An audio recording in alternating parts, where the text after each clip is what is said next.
আসসালামু আলাইকুম। আমি চালগুলা ব্লেন্ডার করে নিয়েছি।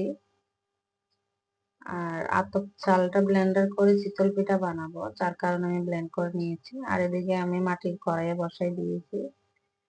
তো আমি কিন্তু ব্লেন্ড করে নিয়েছি। আমি ব্লেন্ডটা আপনাদের সাথে দেখাইনি, আমি জগটাও ধুয়ে নিয়েছি। তো এখন আমি দিয়ে দিব চিতল পিঠা।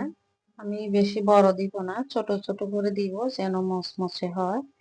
বেশি বড় দিলে গাদল হবে, মচমচে হবে না। তো আমি এইটুকু মানে এইভাবে দিব, তার চেয়ে বেশি বড় করব না।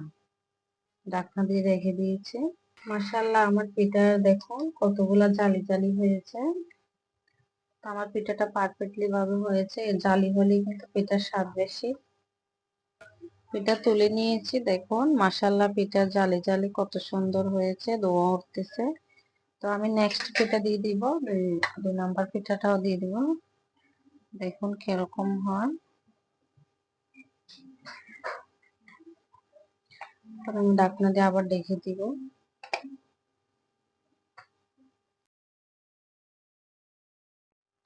দেখুন দুই নাম্বার পিঠাটাও মাশাআল্লাহ খুব সুন্দর হয়েছে, খুব ফুলকো হয়েছে, অনেক ছিদ্রযুক্ত হয়েছে।